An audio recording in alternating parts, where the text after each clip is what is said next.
എല്ലാവർക്കും നമസ്കാരം. മറുനാടൻ പ്രേക്ഷകർക്ക് സ്വാഗതം. MS വേണുഗോപാലാണ് കൂടെയുള്ളത്. സാർ നമസ്കാരം. സാർ, നമ്മൾ ഈ മാസപ്പടി കേസുമായി ബന്ധപ്പെട്ട് ഒരുപാട് അതിൻ്റെ അപ്ഡേഷനുകൾ സംസാരിച്ചു. ഏറ്റവും ഒടുക്കം വന്നത് നമുക്ക് എന്തായാലും ചർച്ച ചെയ്യാതിരിക്കാനാവില്ല. ED കൂടി ഇതിലേക്ക് എത്തുന്നൊരു സാഹചര്യം ഉണ്ടാകുന്നു. എന്തുകൊണ്ടാണ് ED വരുന്നത് വീണയ്ക്കെതിരെ എന്നൊരു ചോദ്യം. അവിടെ സ്വാഭാവികമായും കമ്മി ക്യാപ്സ്യൂളുകൾ അത് വേട്ടയ്ക്കിറങ്ങിയ കേന്ദ്ര ഏജൻസികൾ എന്നുള്ളതാണ്. അത് മാത്രമാണോ, അല്ലെങ്കിൽ അങ്ങനെ ഒരു കമ്മി ക്യാപ്സ്യൂൾ അല്ലല്ലോ യാഥാർത്ഥ്യം? എന്താണ് ഇപ്പോൾ ED വരാനുണ്ടായ ഒരു സാഹചര്യം? ED എന്ന് കേൾക്കുമ്പോഴേ പേടിയാണ് ഇപ്പം.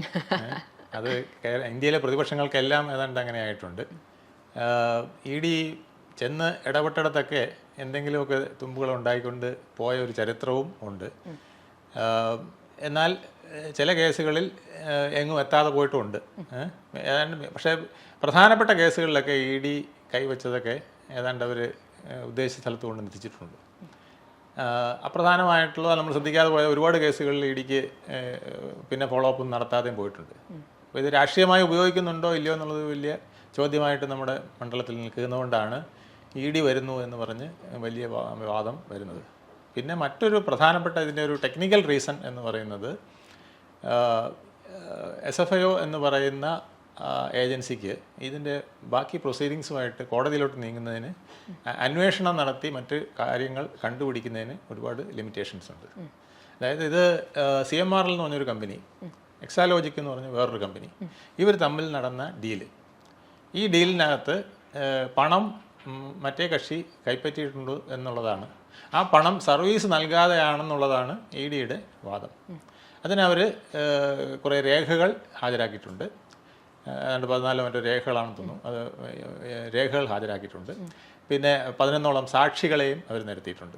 ഇനി ഇത് EDയെ പോലെ ഉള്ളൊരു അല്ലെങ്കിൽ CBI പോലുള്ള ഒരു ഏജൻസിയാണ് ഇതിൽ ഇൻവെസ്റ്റിഗേഷൻ നടത്തി ഇതിൽ യഥാർത്ഥ രീതിയിൽ വലിയ ഫ്രോഡ് നടന്നിട്ടുണ്ടോ അല്ലെങ്കിൽ ഈ കുറ്റകൃത്യം ഏത് വഴിക്കാണ് പോയത്, എങ്ങനെയാണ് തെളിഞ്ഞത് എന്നുള്ളത് വരേണ്ടത്. ഇപ്പോൾ നടത്തിയിരിക്കുന്ന രേഖകൾ പ്രകാരം ഒരു നാഷണലൈസ്ഡ് ബാങ്ക് വഴി ഒരു CMRL എന്ന് പറഞ്ഞ കമ്പനി എക്സാലോജിക് എന്ന് പറഞ്ഞൊരു കമ്പനിക്ക് 2.7 crores കൊടുത്തതാണ്. അതൊരു സേവനം നടത്തിയിട്ടാണെന്ന് ഇവർ പറയുന്നു. EDയുടെ SFIOയുടെ കണ്ടുപിടുത്തത്തിൽ അത് അങ്ങനെ ഒരു സർവീസ് നടന്നതായിട്ട് തെളിവുകൾ കാണുന്നില്ല. അപ്പോൾ ഇതിന് കുറേ ദുരൂഹതകളുണ്ട്. ഇത് കള്ളപ്പണം വെളുപ്പിക്കൽ രീതിയിലേക്ക് ഇത് മാറിയിട്ടുണ്ടോ, അല്ലെങ്കിൽ ഇതിനകത്ത് ഒരു ഫ്രോഡിൻ്റെ എലിമെൻറ്റ് വന്നിട്ടുണ്ടോ? ഇതിന് പുറമേ കാണുമ്പോൾ നമ്മൾ വളരെ നീറ്റായിട്ടാണ് നടന്നിരിക്കുന്നത്. ഒരു കമ്പനി മറ്റൊരു കമ്പനിക്ക്, വീണ വിജയൻ്റെ എക്സാലോജിക് എന്ന് പറഞ്ഞ കമ്പനിക്ക് പണം കൊടുത്തിരിക്കുന്നു. അത് വളരെ ലീഗലി നാഷണലൈസ്ഡ് ബാങ്കിൽ കൂടെയാണ് കൊടുത്തിരിക്കുന്നത്. അപ്പോൾ അതിനകത്തൊരു ഫ്രോഡ് നടന്നതായിട്ട് നമുക്ക് പറയാൻ നിവൃത്തിയില്ല. പിന്നെ രണ്ടാമതായിട്ട് പറയാനുള്ളത്, ഇതിന് ഇൻകം ടാക്സും GST എല്ലാം അവർ അടച്ചിട്ടുണ്ട്. ഇതാണ് മുഖ്യമന്ത്രിയും പറയുന്നത്. ഇങ്ങനെ പെർഫെക്റ്റ് ആയിട്ട് നടന്ന ഒരു സാധനത്തിന് നിങ്ങൾ ഫ്രോഡെന്ന് എങ്ങനെ പറയും? പക്ഷേ ഇതിനകത്ത് അന്തർലീനമായി കിടക്കുന്നത് PV എന്ന ഒരു ഷോർട്ട് ഫോമാണ്. ഈ PV എന്ന ഷോർട്ട് ഫോം ഇദ്ദേഹത്തിൻ്റെ പിതാവിനെ ബന്ധിപ്പിക്കുന്നതാണ്. അല്ലെങ്കിൽ മുഖ്യമന്ത്രിക്ക് എന്തെങ്കിലും ഒരു ഫേവർ ഈ കമ്പനിക്ക് കൊടുക്കാൻ വേണ്ടിയിട്ട്, മുഖ്യമന്ത്രിയിൽ നിന്നൊരു ഫേവർ കിട്ടാൻ വേണ്ടിയിട്ട് ഈ കമ്പനി ഇങ്ങനെ ചെയ്തതാണ്. ഇവരൊരു സേവനവും നടത്തിയിട്ടില്ല, നടത്താതെയാണ് കൊടുത്തത്. ഇങ്ങനെയുള്ള കാര്യങ്ങളാണ് ഇതിലിനി വ്യക്തമായി കോടതി മുമ്പാകെ പ്രൂവ് ചെയ്യേണ്ടത്. അതുമാത്രം പോരാ, കള്ളപ്പണം വെളുപ്പിക്കൽ രീതിയിലുള്ള എന്തെങ്കിലും ട്രാൻസാക്ഷൻ, അല്ലെങ്കിൽ കൈക്കൂലി അല്ലെങ്കിൽ ബ്രൈബ്, ഇത് ബ്രൈബാണോ? ഇപ്പം നടത്തിയിരിക്കുന്നത് ലീഗലിയാണ്. ഒരു കമ്പനി മറ്റൊരു കമ്പനിക്ക് പണം കൊടുത്തു, അതിന് ടാക്സ് അടച്ചിട്ടുണ്ട്, GST അടച്ചിട്ടുണ്ട്. അത് കൊടുത്തിരിക്കുന്നത് അണ്ടർ ടേബിളിൽ കൂടെ അല്ല, നാഷണലൈസ്ഡ് ബാങ്കിൽ കൂടെയാണ്. അപ്പോൾ ഇത്രയും കാര്യങ്ങൾ പെർഫെക്റ്റ് ആയിട്ട് മുകളിൽ കാണുകയും ഇതിൻ്റെ അടിയിൽ നമുക്കിപ്പോൾ ആരോപിക്കാനേ ഒക്കുള്ളൂ. അത് അങ്ങനെ ആയിരിക്കും ഇങ്ങനെ ആയിരിക്കും എന്ന് ആരോപിക്കാനേ ഒക്കുള്ളൂ. അത് ക്ലിയർ ആയിട്ട് ഇപ്പം നമ്മൾ രാഷ്ട്രീയത്തിൻ്റെ ഒരു ലിമിറ്റും ഇല്ലാതെ നമ്മളിത് പറയുകയാണെങ്കിൽ ഇതാണ് ഇതിന്റെ പിക്ചർ. പക്ഷേ ഇതിനകത്ത് ഒരു കമ്പനികാര്യ മന്ത്രാലയത്തിന്റെ കീഴിൽ വരുന്ന കേവലം ഒരു അന്വേഷണ ഏജൻസി മാത്രമാണ്. ഇവർക്കൊരു എന്താ പറയുക, ജൂറിസ്ഡിക്ഷൻ എന്ന് പറയുന്നത്, അല്ലെങ്കിൽ എന്താ പറയുക, ഇവർക്ക് കോടതിയിൽ കൊണ്ടുവന്ന് ഇത് ഇതിന്റെ കുറ്റവിചാരണ സാക്ഷികളെ കൊണ്ടുവരാൻ ജുഡീഷ്യൽ പവർ ഇല്ല. അത് അതുപോലെ തന്നെ ഇതിനകത്ത് ഡീപ്പായിട്ട് അന്വേഷണത്തിലേക്ക് പോകാനുള്ള സംവിധാനങ്ങളില്ല. അപ്പോൾ അവർക്ക് പ്രഥമദൃഷ്ട്യാ കമ്പനിയുടെ ഇൻവെസ്റ്റിഗേഷൻ, അത് റെക്കോർഡുകൾ പരിശോധിച്ചും സാക്ഷികളെ വിസ്തരിച്ചും കിട്ടുന്ന ഇൻവെസ്റ്റിഗേഷൻ്റെ ഒരു റിപ്പോർട്ടാണ് അവർ നൽകിയിരിക്കുന്നത്. ഇനി ഇതിൽ കൂടുതൽ കാര്യങ്ങൾ NIA പോലുള്ളൊരു ഏജൻസിക്ക് ഇതിനകത്ത് ഇത് വേറെ തലത്തിലേക്ക് പോയിട്ടുണ്ടോ, ഇതൊരു കൊടുക്കൽ, വേറെ പുറകിൽ നടന്ന ഒരു കൊടുക്കൽ വാങ്ങലിൻ്റെ മുമ്പിലുള്ള പ്രത്യക്ഷമായ ഒരു ഡീലാണോ ഇത് എന്ന് കണ്ടുപിടിക്കേണ്ടതുണ്ട്. നമ്മൾ ചുമ്മാ പറഞ്ഞാൽ പോരാ ഇത് മുഖ്യമന്ത്രിയെ സ്വാധീനിക്കാനാണെന്ന് പറഞ്ഞാൽ പോരാ. മുഖ്യമന്ത്രിയെ സ്വാധീനിക്കാനാണ് നടത്തിയതെന്ന് NIA പ്രൂവ് ചെയ്യണം, അല്ലെങ്കിൽ CBI പ്രൂവ് ചെയ്യണം. അതിനാണ് ഇപ്പോൾ NIAയുടെ വരവ് എന്നുള്ളതാണ്, EDയുടെ വരവ് എന്നുള്ളതാണ്. ഓക്കെ, ഇതിനകത്ത് ഒരു പ്രധാനപ്പെട്ട ചോദ്യം, ഇത് കേരളം ഭരിക്കുന്ന മുഖ്യമന്ത്രിയുടെ മകൾ ഇതിൽ പ്രതി ചേർക്കപ്പെടുന്നു എന്നുള്ളതാണ്. ഞാൻ മനസ്സിലാക്കുന്നതിൽ ആദ്യത്തെ ഒന്നോ അല്ലെങ്കിൽ രണ്ടാമത്തെ പ്രതിയൊന്നുമല്ല വീണ തൈക്കണ്ടി എന്ന് പറയുന്ന പിണറായി വിജയന്റെ മകളായ വീണ വിജയൻ. അങ്ങനെ നോക്കിയാൽ വീണ വിജയൻ രക്ഷപ്പെടാനുള്ള സാധ്യതകൾ, ലൂപ്പ് ഹോളുകൾ ധാരാളം ഇല്ലേ, അല്ലെങ്കിൽ രക്ഷപ്പെടുമോ ഇതിൽ നിന്ന്? ലൂപ്പ് ഹോളുകൾ ധാരാളം ഉണ്ട് എന്നുള്ളത് നമ്മൾ കമ്പനി നിയമങ്ങൾ നോക്കുമ്പോൾ മനസ്സിലാവും. ഇത് അവരല്ല ശരിക്കും ഫ്രോഡ് ഇത് ഫ്രോഡാണെന്ന് പറഞ്ഞാൽ പോലും നടത്തിയിരിക്കുന്ന ഒന്നാം പ്രതി കമ്പനിയാണ്. അവർ നടത്തുന്ന കമ്പനിയുടെ ഒരു ആക്ടിവിറ്റിയിൽ അവർക്ക് റെസ്പോൺസിബിലിറ്റി വരികയാണ് ചെയ്യുന്നത്. അപ്പോൾ അതും ഒരു ഷീൽഡാണ്. കമ്പനി നിയമങ്ങൾക്ക് ഒരുപാട് സാധ്യതകളുണ്ട് ഇന്ത്യയിൽ. കമ്പനി നിയമത്തിൽ ഡയറക്ടർ ബോർഡ് അംഗങ്ങളും ചെയർമാനും ഒക്കെ രക്ഷപ്പെടാൻ ഒരുപാട് പഴുതുകളുണ്ട്. ആ പഴുതുകൾ ഇവിടെ ഉപയോഗിക്കപ്പെട്ടാൽ ഇനി ഒരു ഫ്രോഡ് വീണ വിജയൻ നടത്തിയിട്ടുണ്ടെങ്കിൽ പോലും അത് കവർ ചെയ്യപ്പെടാമെന്നുള്ളതാണ് പലരിലും ഉള്ള ഒരു ഭയം.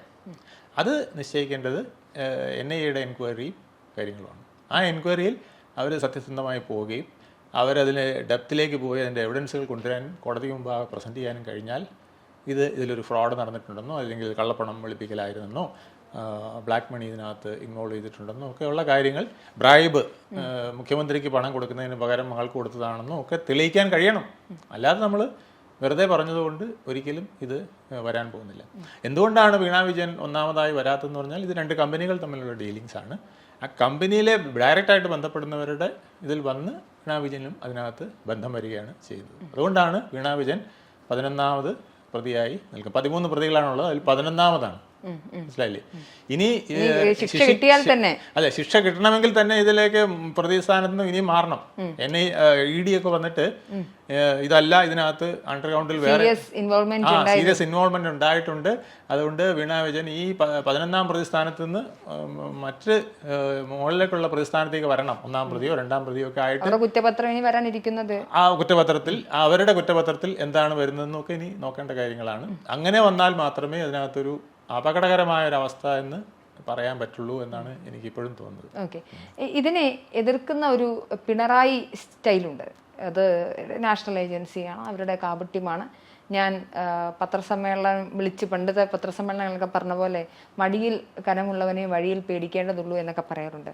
എത്ര കണ്ട് ഇവർ പേടിക്കണമെന്ന് ഇവർക്ക് ബോധ്യപ്പെട്ടിട്ടുണ്ട്. കാരണം ഇതിലൊരു വലിയ തരത്തിലൊരു ആരോപണം വന്നിരിക്കുന്നുണ്ട്. നമ്മൾ കഴിഞ്ഞ ദിവസം പറഞ്ഞാണ്, എങ്ങനെയാണ് മറ്റു രാഷ്ട്രീയ പാർട്ടി നേതാക്കളുടെ മക്കളായിരുന്നെങ്കിൽ CPM ഇത് പ്രതികരിച്ചേനെ എന്നൊരു ചോദ്യമുണ്ട്. പക്ഷെ ഇവരിതിനെ ഏൽക്കുന്നത് സംഘപരിവാർ ഭരിക്കുന്ന ഇന്ത്യയിലെ അന്വേഷണ ഏജൻസികൾ അവരുടെ പാവകളാണെന്നും പിണറായി വിജയൻ നയിക്കുന്ന ഇടതുപക്ഷ സർക്കാരിനെതിരെയുള്ള യുദ്ധമാണെന്നുമൊക്കെയാണ് CPM ജനറൽ സെക്രട്ടറി അടക്കമുള്ള ആളുകൾ ഇതിനോട് പ്രതികരിക്കുന്നത്. പിണറായി വിജയൻ സംസാരിക്കുന്ന നിയമസഭയിൽ പ്രസന്റ് ചെയ്യുന്നത് സത്യത്തിൽ ഇത് ഭയങ്കര മോശമല്ലേ? നിങ്ങൾ അന്വേഷിച്ചോളൂ, ഞങ്ങൾ ഓപ്പൺ ആണ് എന്ന് പറയാനുള്ള ധൈര്യം എന്താണ് ഇവർക്കില്ലാത്തത്? അല്ല, അതിന് രാഷ്ട്രീയപരമായിട്ടൊരു നേട്ടം ഉണ്ടാക്കുക എന്നുള്ളതാണ് ഉദ്ദേശം. പക്ഷെ അങ്ങനെ പറയുമ്പോഴല്ലേ സാർ, ഇപ്പം എനിക്കിപ്പോൾ കുറച്ച് പൈസ തരാനുള്ള വിചാരിച്ചാൽ എന്നെ കള്ളക്കേസിൽ കൊടുക്കാൻ നോക്കും, നിങ്ങൾ അന്വേഷിച്ചു, ഞാൻ ഓപ്പൺ ആണ്, അതല്ലേ ഹീറോയിസം? അല്ല, അത് ഹീറോയിസം ഇതിനകത്ത് കാണിക്കുന്നതിനോടൊപ്പം ഒരു വിക്ടിം പരിവേഷം കൂടെ വന്നാലേ അണികളെയെങ്കിലും കൂടെ നിർത്താൻ പറ്റുള്ളൂ. എൻ്റെ രക്തത്തിന് വേണ്ടിയാണ് ഇവർ ഇത് ചെയ്യുന്നതെന്ന് പറയുമ്പോൾ അതിനൊരു വിക്ടിം പരിവേഷമുണ്ട്. അതിനോടൊപ്പം പറയുന്നുണ്ടോ, അത് കോടതിയിൽ ഇരിക്കുകയല്ലേ, നടക്കട്ടെ, നിങ്ങൾക്കും പറ്റുന്നത് ചെയ്തോ എന്ന് പത്രക്കാരോട് മുഖ്യമന്ത്രി പറയുന്നുണ്ടല്ലോ. അതും പറയുന്നുണ്ട്, നിങ്ങൾക്ക് പറ്റുന്നതൊക്കെ നിങ്ങൾ ചെയ്തോ, നമുക്ക് നോക്കാം എന്ന് മുഖ്യമന്ത്രി പറയുന്നുണ്ട്. ഇതിനകത്ത് ഡയറക്റ്റായിട്ട് പക്ഷെ ഒരു ആർജവം, നമ്മൾ പറഞ്ഞതുപോലെ അത് കോടിയേരി ബാലകൃഷ്ണനോ VS അച്യുതാനന്ദനോ പറഞ്ഞ പോലെ എൻ്റെ മകനോ മകളോ ആണെന്ന് പരിഗണന ആവശ്യമില്ല.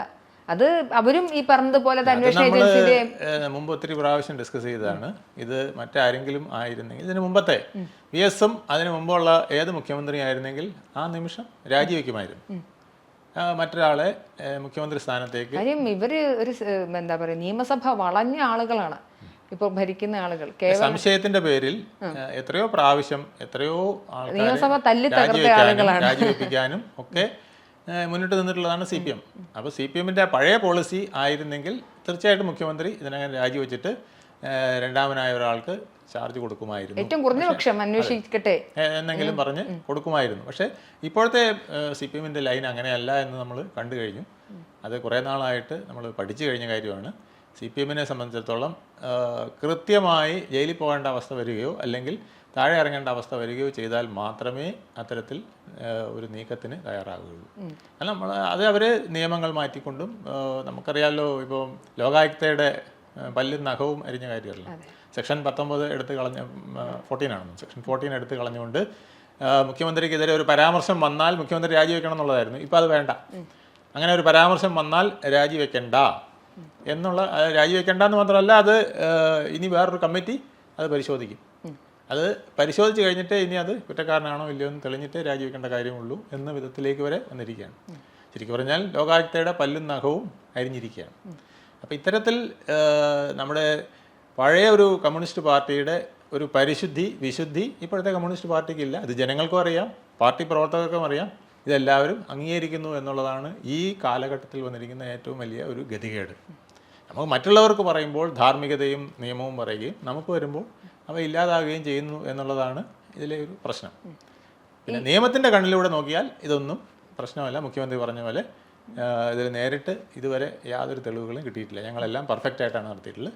ചെയ്ത തൊഴിലിന് വേതനം വാങ്ങിച്ചു, അത് അവരുടെ കമ്പനിയാണ്. ആ കമ്പനി വാങ്ങിച്ചത് ചെയ്യേണ്ട സേവനം കൊടുത്തോ ഇല്ലയോ എന്നുള്ളതല്ല, ഞങ്ങൾ നിയമപരമായിട്ട് ചെയ്തു. ഇത് അത് ഇനി പിന്നെ ഏത് വിധത്തിലാണ് അത് സേവനം കൊടുത്തിട്ടുള്ളതെന്നോ അല്ലെങ്കിൽ സേവനമൊന്നും കൊടുത്തിട്ടില്ലയോ എന്നൊക്കെയുള്ള കാര്യങ്ങൾ ഇനിയും തെളിയിക്കപ്പെടേണ്ടതായിട്ട് നിൽക്കുന്നു എന്നുള്ളതാണ്. അവസാനമായൊരു ചോദ്യം. ഞാനൊരു മതവിശ്വാസിയൊന്നുമല്ല. വീണ വിജയൻ മതവിശ്വാസിയാണോ ഇല്ലയോ എന്ന് എനിക്കറിയില്ല. പക്ഷേ ക്ഷേത്ര ദർശനമൊക്കെ നടത്തിയിരുന്നു. ശനിദശ ആണ്, അതുകൊണ്ട് ഇനിയിപ്പോൾ അതിൻ്റെ മാറാനുള്ള പൂജകളൊന്നും ബലിച്ചില്ലെന്നല്ലേ അപ്പോൾ മനസ്സിലാക്കേണ്ടത്? ശനിദശ മാസമല്ല, മൃഗദേശ്വരന് വേറൊരു കഴിവും കൂടുണ്ട്, ശത്രു സംഹാരം. അതിനേക്കാൾ ഭയങ്കര വീര്യമുള്ള ആളാണ് മൃഗദേശ്വരൻ. ശനിദശ മാറ്റും, അതിന് പുറമെ ശത്രു സംഹാരം, എതിരെ നിൽക്കുന്നവനെ അടിച്ച് ഭസ്മമാക്കുന്നതാണ്. അപ്പോൾ അതിനെ അറിയാനേ ഉള്ളൂ. എതിരെ നിൽക്കുന്നവരെല്ലാം ഭസ്മമായി വീണ വിജയൻ അങ്ങനെ വിജയശ്രീ ലളിതയായി വരികയും മുഖ്യമന്ത്രി എൻ്റെ പരിശുദ്ധി കണ്ടോ, എൻ്റെ മോളുടെ പരിശുദ്ധി കണ്ടോ, നിങ്ങളെല്ലാം എനിക്കെതിരെ കല്ലെറിയാമെന്നതല്ലേ, എൻ്റെ ചോരയ്ക്ക് വേണ്ടി ദാഹിച്ചതല്ലേ എന്ന് ചോദിക്കുന്ന ഒരു ഹെൽപ്പ് മൃഗദേശ്വരന് കിട്ടിയിട്ടുണ്ടോ എന്നുള്ളത് അറിയാൻ ഇനി കാത്തിരിക്കണം. അത് ഇ ഡിയുടെ ഇനിയുള്ള നീക്കങ്ങളും ED അതെങ്ങനെ പ്രോസിക്യൂഷൻ ലെവലിലേക്ക് കൊണ്ടുപോയി കോടതിയിൽ തെളിയിക്കുമെന്നുള്ളതും വളരെ പ്രധാനമാണ്. കോടതിയിൽ ഈ പോയ പണം പിന്നെ കള്ളപ്പണമാണെന്നും അല്ലെങ്കിൽ ഇത് വേറെ ഒരു ബ്രൈബ് ഇനത്തിൽ പോയതാണെന്നും ഇത് മുഖ്യമന്ത്രിയെ സ്വാധീനിക്കാൻ പോയതാണെന്നും ഒക്കെ തെളിയിച്ച് കഴിഞ്ഞാലേ ഇതിനകത്ത് മറ്റൊരു വിധത്തിലേക്ക് ഇപ്പോൾ പോവുള്ളൂ. അല്ലെങ്കിൽ ഇതിനകത്ത് ചിലപ്പോൾ ഫൈൻ അടിച്ചിട്ട് ചിലപ്പോൾ പോകാവുന്ന ഒരു ശിക്ഷയായിട്ടിത് മാറിയേക്കാം. ഒരു അവിഹിത പണമിടപാടോ മറ്റെന്തെങ്കിലുമൊക്കെ ആയിട്ട് വന്നു കഴിഞ്ഞാൽ ഇത് വെറും ഫൈനിൽ നിൽക്കാവുന്നതാണ്. പിന്നെ ഏറ്റവും കുറഞ്ഞ ശിക്ഷ എന്ന് പറഞ്ഞാൽ ഇത് വലിയൊരു ഫ്രോഡായിട്ട് ചെയ്തിട്ടുള്ളതാണെങ്കിൽ 3 വർഷത്തെ തടവ് ഒക്കെയാണ് ഇതിനകത്ത്, 10 വർഷം ഏറ്റവും കൂടിയത് ഒക്കെയാണ് ഇതിനകത്ത് പറയുന്നത്. പക്ഷെ അതിനൊക്കെ EDയുടെ ഇനിയുള്ള അന്വേഷണം അതിൻ്റെ കണ്ടെത്തലുകളും വളരെ പ്രധാനമാണ്. തീർച്ചയായിട്ടും. എന്തായാലും വീണ കഴിഞ്ഞ ദിവസം അമ്മയും കൂട്ടി ക്ഷേത്രത്തിൽ പോയിരുന്നു. ശനിദശ മാറാൻ പ്രാർത്ഥന കഴിച്ചു, ശത്രു സംഹാര പൂജ നടത്തിയെന്നൊക്കെയാണ് വാർത്തകൾ വന്നിരുന്നത്. അതൊക്കെ ഫലം കാണുമോ എന്ന് EDയുടെ അന്വേഷണത്തിൽ നിന്ന് മനസ്സിലാക്കേണ്ടതുണ്ട്. എന്തായാലും ED കേസ് ഏറ്റെടുത്തിരിക്കുന്നു. പിണറായി വിജയൻ ഇതുവരെ ഒരു അക്ഷരം അന്വേഷിച്ചോട്ടെ എന്ന് പറയാനുള്ളൊരു ധാർമ്മികത ഉണ്ടായിട്ടില്ല.